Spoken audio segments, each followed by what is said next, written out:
Oh, get down! Get down! I just have a question. Get down! Is this an From the place. Is Get this down! Get down! Get down! is this an You're iPad? not supposed to Is this stand there. Get down! It's been reported this place is going to be an IPAS Centre, but as far as I was aware, it already is. So I'm wondering what the secrecy is about. People of Blanchardstown are entitled to know what's on their doorstep and who is on their doorstep. Putting on the sunglasses as well as the balaclava. Look at that. So afraid to be seen. They really, really want to cover up this place. This has all gone up now since Sunday, and it's only, what, Tuesday today?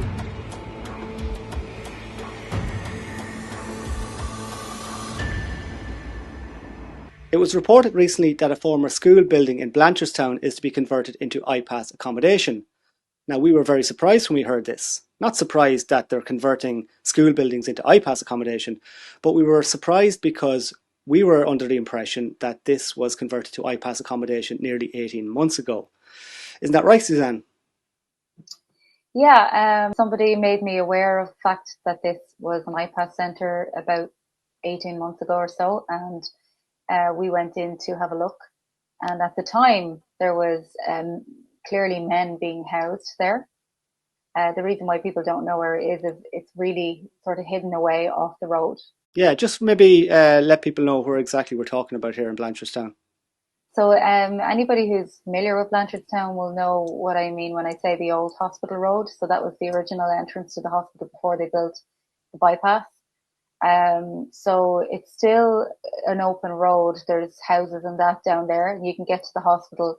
It's a no through road, so you can't drive beyond a certain point. And when you get to that certain point, you go into the left up through the trees. There's kind of there's a forest there, and about a minute and a half walk away from the road, there's the IPAS Centre. And as well as that, just to let people know, this would be very close to a certain former minister's house. Yeah, this is approximately a 3-minute walk perhaps away from where Roderic O'Gorman currently resides. You would think that his neighbours would have known about this IPAS Centre, but as it transpires, they don't know, and they just think that one is about to open up. And there's a WhatsApp group about that in which a lot of residents are not happy, and he has not engaged with these residents. He's not contributed. He's part of that WhatsApp group because it's a residents WhatsApp group, but he's not contributed. He's not said anything about the fact that it's already an IPAS Centre. Yeah, he did very well to keep that quiet during the whole election campaign as well. I'm sure his constituents wouldn't have been too pleased to find that out. Yeah, so just to explain, the reason why it wouldn't be obvious to people is not just because it's off the road, but because people walk up and down that road, pedestrians walk up and down there to get to the hospital. And also it's a road that people use to get to the apartments beyond the IPAS Centre. There's a lot of people living over there. So people on the school run and that walk down there with their children. So you wouldn't really notice anything is necessarily amiss unless you went looking and you knew that there was something to look for. So, as Suzanne said, we took a spin up there, I don't know, 18 months or so, give or take a few months, can't remember exactly. And the gates were open and we had a drive around and we saw lots of foreign people walking around. And it very much looked like it was an IPAS Centre at that point. Now, when we heard just there a week or so ago that it was only being reported now that it was going to be converted, and just to mention, it was only Grip Media that mentioned this. You won't find any mention of this new IPAS Centre in any of the mainstream media. But when we heard Grip reporting on it, we went up for a look. This would have been last Sunday, not Sunday gone, the previous Sunday. So we'll play some of the footage now and then we'll have a chat about it. Yeah, just to say though, that Grip reported that it's going to be an IPAS Centre. So they didn't seem to be aware either at the time that it's actually currently an IPAS Centre. Yeah. What's all the secrecy about, you know? Yeah, so Grip were reporting that it was going to become an IPAS Centre. Well, that's what the planning permission is in. There's planning permission in, as reported by Grip. They reported accurately as far as they were aware it wasn't an IPAS Centre, it's going to be. But the issue here is it seems to have already been, and why was there secrecy? And there might be a few reasons for that, which we'll discuss. Yeah. Okay, so here's some of the footage when we called up there last Sunday. Excuse me, quick question. Hello?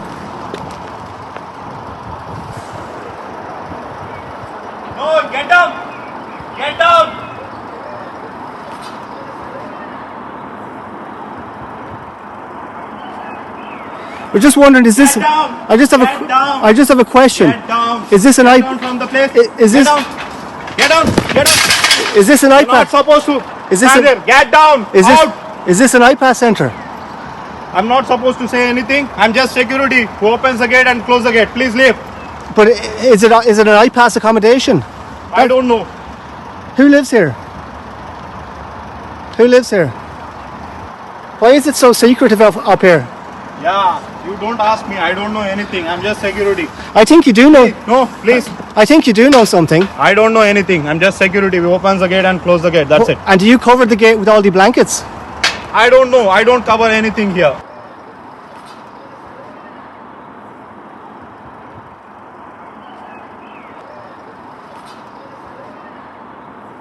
Obviously, we couldn't drive in as we could some months ago because the gates are closed and they had these curtains or sheets, bed sheets covering the whole place. So looked like a very secretive operation going on.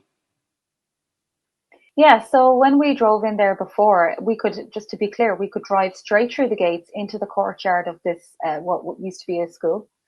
And we spoke to a lady there who was, can't remember what nationality she was, but she was Eastern European and she was working there. And she told us it was an IPAS Centre and we saw the men. Now, since then, it's actually women that are housed there, specifically women, no children, no men, but that could obviously change again. And a couple of things to mention about this particular area and what makes all of this, you know, what is all the secrecy about? So there could be a few reasons for that. Obviously, Roderic O'Gorman, it was in his best interest to keep that quiet. They've nothing to keep quiet now because he's not a minister anymore. Maybe he doesn't have the same sort of considerations or protections there. And also in 2022, there was a serious assault on a woman who was walking there during the day, adjacent to that IPAS Centre. You know, and as far as I know, the men would have been in there at that time. Now, I'm not saying anyone from that centre did anything. I have no evidence of that whatsoever. But what I can say is that there was a lot of secrecy around this attack. They didn't report in the media that there was an attack for 6 weeks after it happened. So despite the fact that a lot of people, women, children, etc., walk down there during the day, every day, there's a playground, there's a park, there's a forest, there's a beautiful walkway beside the canal. And despite that, they did not tell anyone for 6 weeks. And funnily enough, I happened to walk on that road on that day with my own child, the day that news came out, and I read the article later on that evening. Now, I wasn't down that far, so we weren't at risk or anything like that. But when I read this article, I noticed a couple of things. So they said that the person who was attacked, the lady who was attacked, got a really good look at her attacker. And she got, she really heard him. And they were appealing for witnesses. Yet, despite the fact that she got a look at the guy and she heard the guy, and they were very clear about this, they nonetheless didn't give a description of the attacker. So I rang Blanchardstown Garda Station and I asked, are you going to release a description because she heard him, she saw him, you're looking for witnesses? And they said, sometimes we do, sometimes we don't. The female guard was very defensive when I sort of queried this further, and I said, what do you mean sometimes? And she said, well, for data protection reasons, we might not release a description. And I said, well, the data protection of who? Who are you protecting? Yeah. Are you protecting a potential rapist? And she said yes, and that they had a right to privacy doesn't really make any sense. So there was a lot of secrecy around this, and my feeling was, if this was an Irish white male, they would have been very, very happy to say so. So I'm not saying it was anyone from that centre. I'm not even necessarily saying it was someone who was a non-national.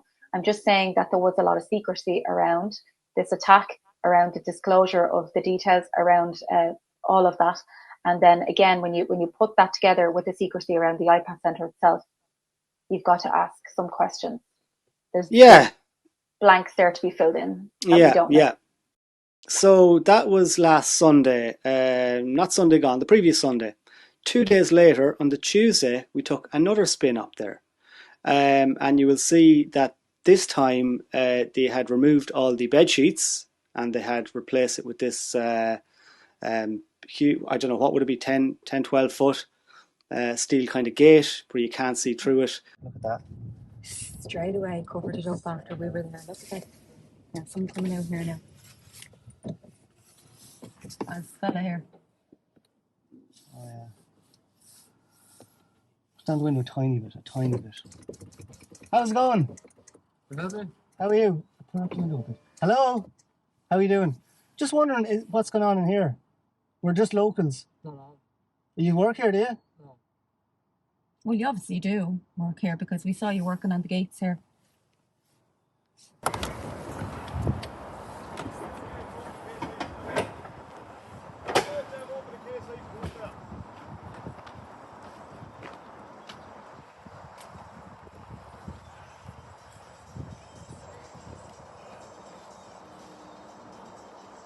And yeah, we happened to catch some workmen from Northern Ireland, I believe. They're in a Northern English Reg van anyway. It's hard to pick up their accent. They didn't speak to us too much. And again, very secretive, putting on their balaclavas and their shades and their hoods up. Didn't want to tell us what they were doing, didn't want to tell us what was going on in there. Lads, what's inside here? I won't put you on camera, just tell me what's inside here. Wait a minute. Huh? I'm only here putting the fence up. I don't know. You're not going to help them. You're not going to help.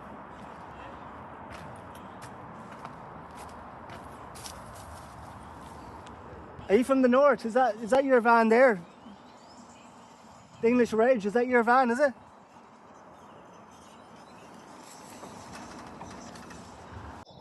Putting on the sunglasses as well as the balaclava. Look at that. So afraid to be seen.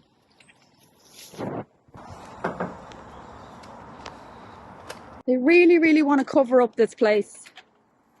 This has all gone up now since Sunday and it's only, what, Tuesday today? The manky blankets have gone off the gate, now have steel fencing.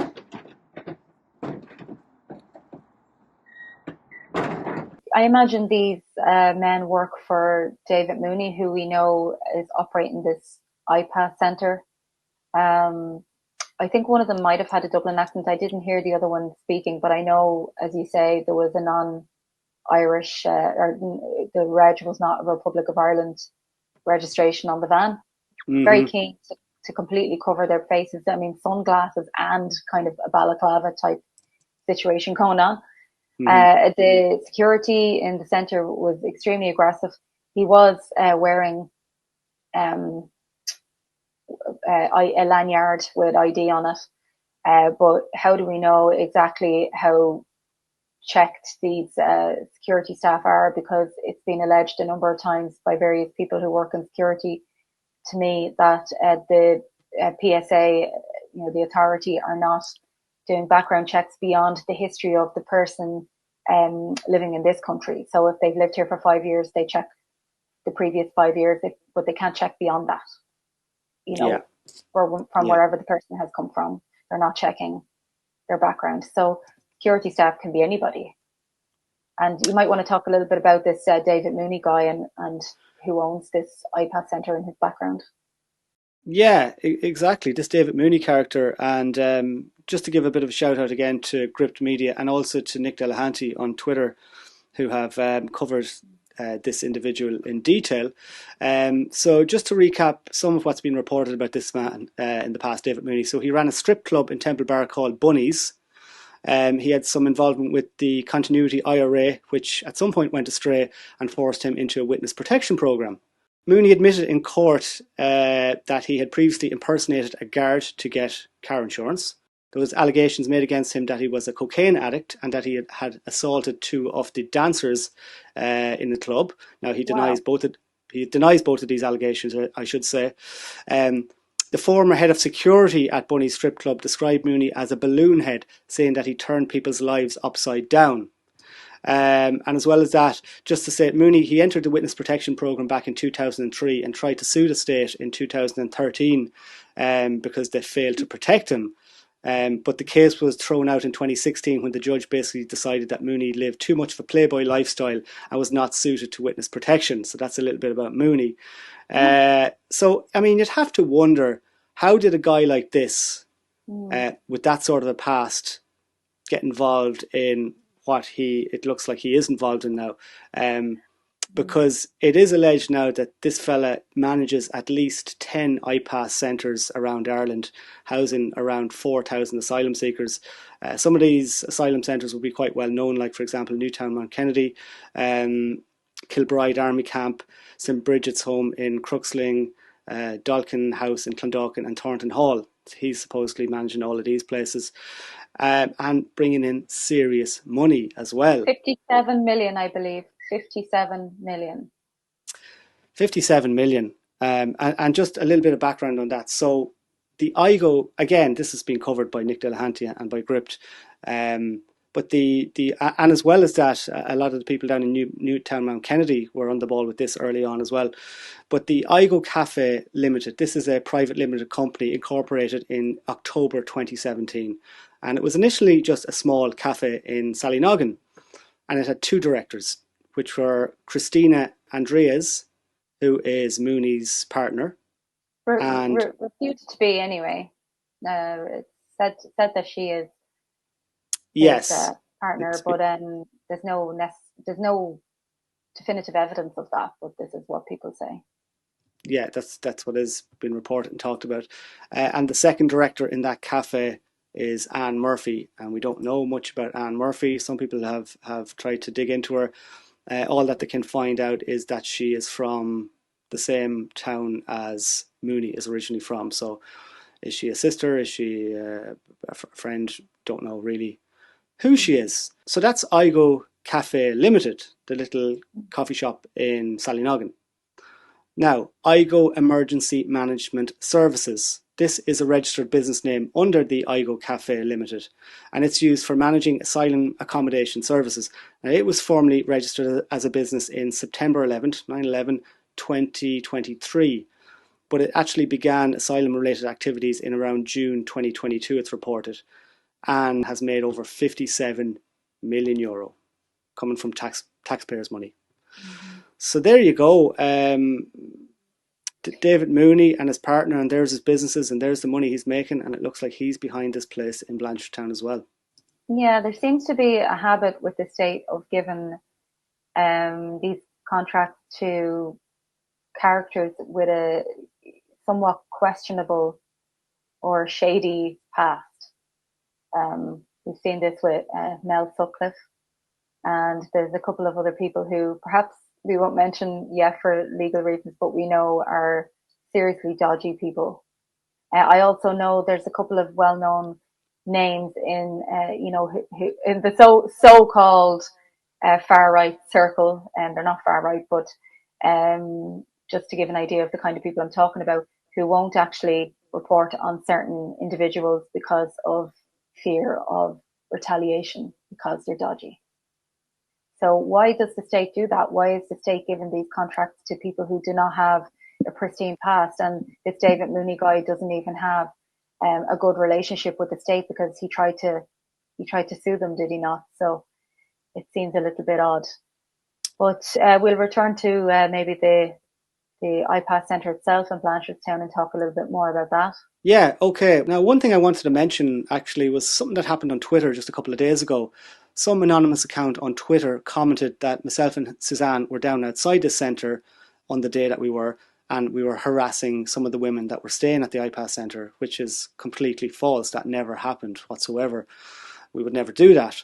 I'll get Suzanne to mention about that interaction in a minute, but just first to say it was very interesting because before this video, we haven't put out anything public about us being at this centre and on the Sunday or the Tuesday. We didn't put anything out publicly. We hadn't told anybody. So how does this anonymous account on Twitter know that we were there? Yes, we did speak to a woman there with respect for about 20 seconds and asked her some questions about her safety. Very respectful. Yeah, exactly. And you can tell us about that interaction in a minute, Suzanne. But who is this person and how did they know that we were there? Did they have cameras up outside the centre? Is it management that were looking at the cameras and recognised us from being up there the previous Sunday? And recognised us from online and commented? Are they connected, or are the management or whoever's looking at those cameras connected with people from radical leftist parties like People Before Profit or the Socialist Party or Antifa, and maybe pass them on the information and they get on Twitter and say it? We don't know. But it was very interesting that somebody knows that we were there and are trying to lie about what we were doing. Now, thankfully, Suzanne had the wherewithal to record that conversation, and she's absolutely right to do so.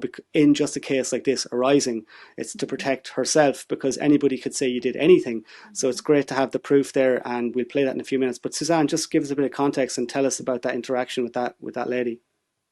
Yeah, so as we were walking out of the IPAS Centre on the Tuesday, this lady was walking in, and I was just walking past her, and I indicated that I would like to speak to her in a very, a non-aggressive and gentle way. And I put the camera down. I wouldn't be shoving a camera in her face or any such thing. The only reason I even kept the camera going as it was facing the ground is so I could record the interaction, as you just said, for this very reason, that someone might accuse me of saying or doing something that I didn't do. So we had an interaction where I just asked. There's been cars coming and going in and out of this place at night time, which I'll talk about in a minute. But because of that, and because of the possible reasons for that, I wanted to know, was there any children in this place? And she said no. I wanted to know who was there, basically, and I asked her, is it just women? And she said, yeah. I said, is it single women? She said, yes. And I asked her if everybody is safe and everybody is being treated well. And she said, I think it took her, a second to comprehend what I was saying, because her English wasn't great, but she kind of shrugged her shoulders a little bit and kind of nodded, and said yes. She didn't seem overly enthusiastic about that, but she didn't say that anyone was in danger. So, but I was extremely respectful and mindful of this lady, and who, I don't know who this lady is. I don't have anything against this lady, so I would never harass any of these women in this IPAS Centre. I was actually concerned that they may be subject to something sinister like trafficking, for example. Mm-hmm. Sorry. Hello. How are you? Do you mind me asking, is this an IPAS Centre? Yes. Yeah. I don't want to cause you any trouble. I'm not causing you any trouble at all. I just want to know what's happening here and if everybody's looked after. Yeah. It's all women? Yes. And no children? Um, No, single women. And you're all okay, safe? Yeah. All right. Thanks for talking to me. I sat outside a couple of evenings in a row because it's been brought to my attention. Whether this is just local rumor or not, I don't know. But there are some people who are aware that that's an IPAS Centre, and a couple of those people have said to me, to use their vernacular language, that this is a knocking shop. Now, I don't want to be asserting that that's what it is, because I have no evidence, and I don't want to be painting these women in that light. In my opinion, if there was anything like that going on there, it wouldn't be their fault anyway. But there are cars coming and going at night time, of which we have the footage that you're going to play. And there are it will be hard to tell from the footage because it's dark, but I can see who's in these cars, and it's single men. One guy was black, a couple of guys looked Muslim. The single guys, one guy was in a high-end kind of car, like a Mercedes. So these are nice cars. I don't believe that these IPAS centres generally allow regular visitors. That is my understanding from having read the handbook and rules for, the government's rules for these IPAS centres for residents. So I don't believe that they are visitors, and I'd like to know why they're coming and going. I don't know why that is. I just think it's very strange that it only appears to be happening at night time. So that's why I asked this lady if everybody was okay, because I'm concerned. And there was a detective, Colin Noonan, a couple of years ago, who was featured in Echo Live, and He said that he is the superintendent. Just remind me, it's the Detective Chief Superintendent Colm Noonan, who is the Garda National Protective Services Bureau. yeah, and he said, I think is this article from 2022 or 2021? This is from 2022, I believe. Yes, October 2022. So he stated in this article that there is human trafficking going on in every single town and village in this country, and that it's in people's faces, and that they don't know. They have no. Most people have no idea. It could be in an apartment block, it could be in a housing estate, could be in an IPAS centre, wherever. It's in people's faces, and people don't know. And we've heard reports from around the country, from various towns and villages, that with these IPAS centres is coming. There's a lot of stories coming about what people would call prostitution. I'm not really happy to use that word, because in my opinion, women who are coming in here who might be involved in that possibly are being coerced or are vulnerable in some way. So I don't know what's going on with this IPAS centre. I don't know if it's anything like that, but that would be a concern for me, that those people potentially are not safe. And, we have to kind of come back to the point about who owns these centres, who's running these centres, look at their past.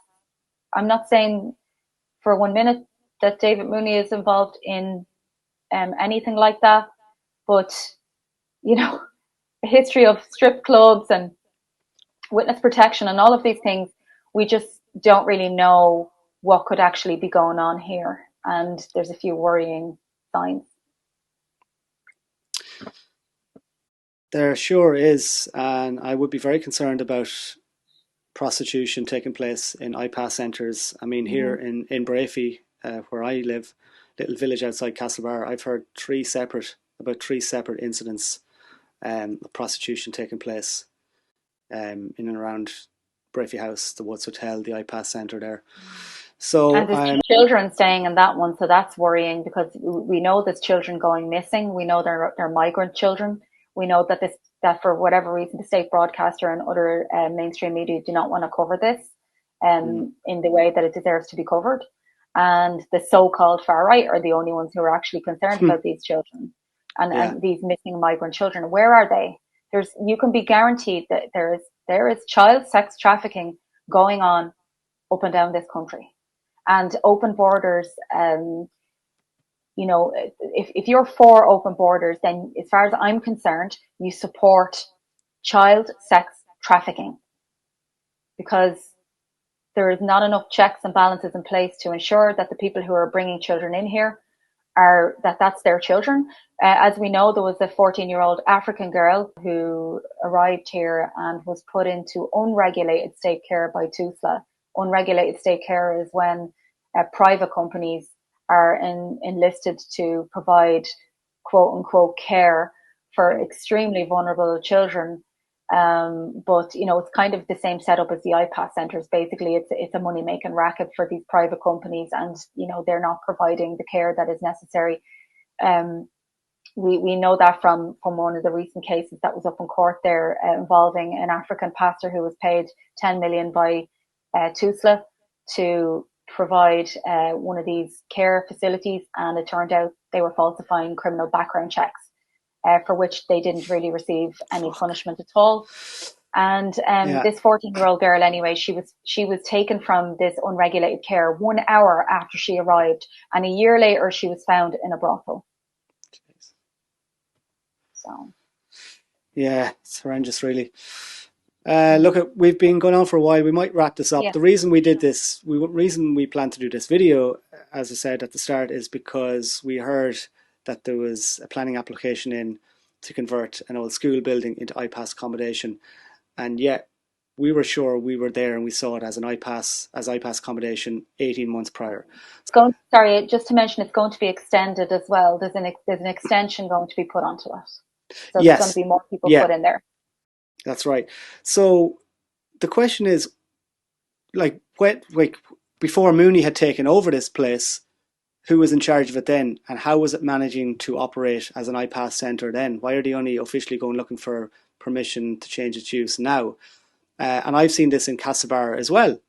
The Connacht Inn for local people will know that for the last 2 years thereabouts as well, that has been operating as an IPAS centre.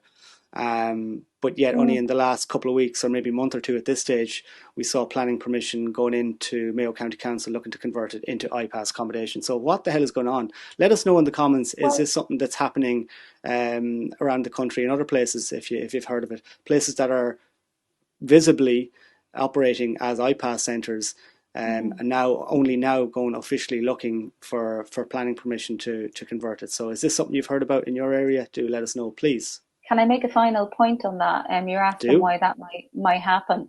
Yes. Well, it's happening post-election. So, officially speaking, when people have looked up IPAS centres before that are around the country, this one of Blanchardstown would not have been listed as an IPAS centre. So, that would have benefited Roderic O'Gorman greatly coming up to the election. And maybe, it's worth looking into who is connected to the building you're talking about in your town. Because I think you had some question marks before over whether or not it's owned by current sitting councillors. So it would be worth looking into that. Maybe some of these places that are only, have previously not been said to be IPAS centres when they actually are owned by people who are connected to government in some way. Whether it's local or national government. Very possibly. Okay, folks, I think we'll leave it there. Suzanne, anything else in closing? Oh, not really. It's hard to keep the faith, At times we must keep going, and we must keep the faith because they want us to give up and throw in the towel. Things do seem a little bit hopeless, but more and more people hopefully every day are starting to see what's going on. But yeah, I don't really know where we're going to end up with all of this. Yeah, me neither. But this is our beautiful country and it's worth fighting for. Yeah, sure is. And our children are worth fighting for. So keep going.